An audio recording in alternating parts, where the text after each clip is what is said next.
प्रेम से बोलिए सद्गुरु भगवान की जय।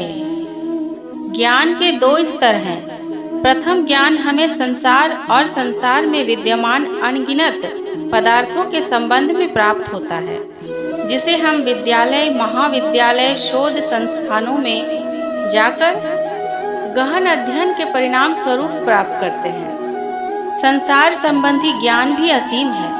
कोई भी व्यक्ति यह दावा नहीं कर सकता है कि वह सांसारिक सभी पदार्थों का ज्ञान रखता है, अर्थात उनके संबंध में सही जानकारी उसे है।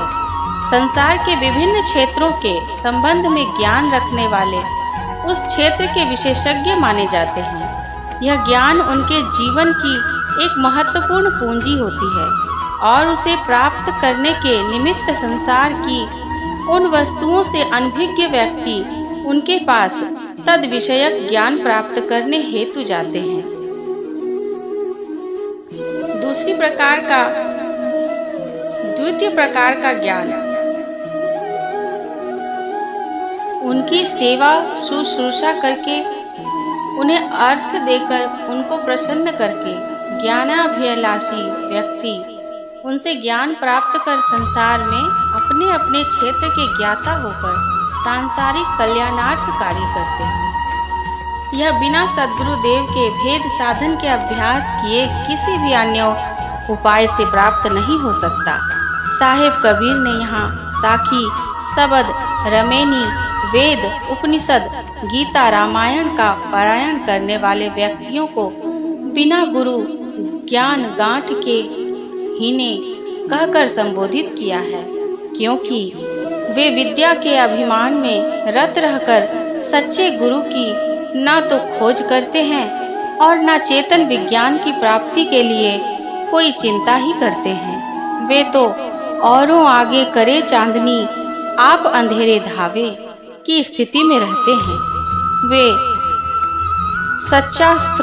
शास्त्रों के पारायण, प्रवचन, कथावाचन को ही ज्ञान समझ बैठे हैं। ऐसे निगुरे तथाकथित विद्वान गुरु के ज्ञान की पूंजी से रहित होकर अनमोल परम चेतन परमात्मा को क्रय कर लेने का व्यर्थ ही मन बना लेते हैं और उसके निमित्त व्यर्थ मोल तोल करते फिरते हैं। परमात्मा को कोई भी व्यक्ति अपनी पुस्तकीय विद्वता के आधार पर प्राप्त नहीं कर सकता। वह सारी धरती के धन के देने पर भी खरीदा नहीं जा सकता। उसके लिए सद्गुरु द्वारा प्राप्त ब्रह्म विद्या विहंगम योगाभ्यास रूपी ज्ञान की पूंजी होनी चाहिए, जो उन सबद, साखी, रमेनी, वेद, पुराण, गीता, रामायण को गाते फिरने वाले, उन पर प्रवचन कर जन समूह को मुग्ध करने वाले तथाकथित महात्माओं, ज्ञानियों के पास नहीं होती। वे तो अपनी विद्वता और संभाषण कला के बल पर संसार में यश एवं अर्थ का ही उपार्जन कर सकते हैं। चेतन अलौकिक तत्वों की प्राप्ति दूर की बात है, उनको उन अनमोल तत्वों की झलक मात्र भी नसीब नहीं होती।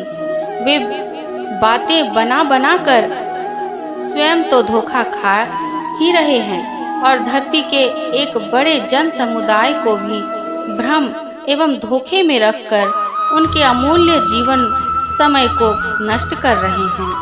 उनकी दशा तो वही है कि परमात्मा के निवास स्थान का ना तो वे नाम ही जानते हैं और ना वहां तक पहुंचने के मार्ग का ही उनको पता है। वे कहाँ जाएं, इसको वे समझ नहीं पाते। उस प्रभु की खोज में प्राकृतिक साधनों के मार्ग से चलते चलते कई युग, कई जन्म बीत गए। परमात्मा की प्राप्ति उनको नहीं हुई, जबकि परमात्मा का स्थान उनके समीप ही थोड़ी ही दूर पर स्थित था। नाव न जाने गांव का, बिन जाने कित जाऊं, चलते चलते युग भया, पाँव कोस पर गाँव।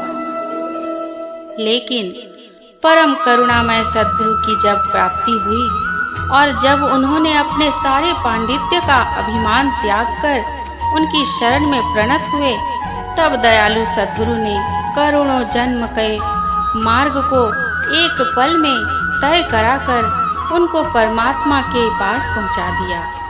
सतगुरु दीन दयाल हैं, दया करी मोहि आए, कोटि जन्म का पंथ था, पल में पहुंचा जाए। ऐसे ही कथा वार्ता कहने वाले, वेद शास्त्र पर प्रवचन करने वाले और इनमें वर्णित ईश्वर प्राप्ति के संकेतात्मक साधन का अभ्यास न करने वाले लोगों को आड़े हाथों लेते हुए साहिब कबीर कहते हैं, करनी बिन कथनी कथे अज्ञानी दिन रात, कूकर ज्यों भूकत फिरें सुनी सुनाई बात। अतः साहिब कबीर का स्पष्ट निर्देश है, अवधू अमल करे सो गावे, अवधू अमल करे सो गावे, अवधू अमल करे सो गावे। प्रेम से बोलिए सद्गुरु भगवान की जय।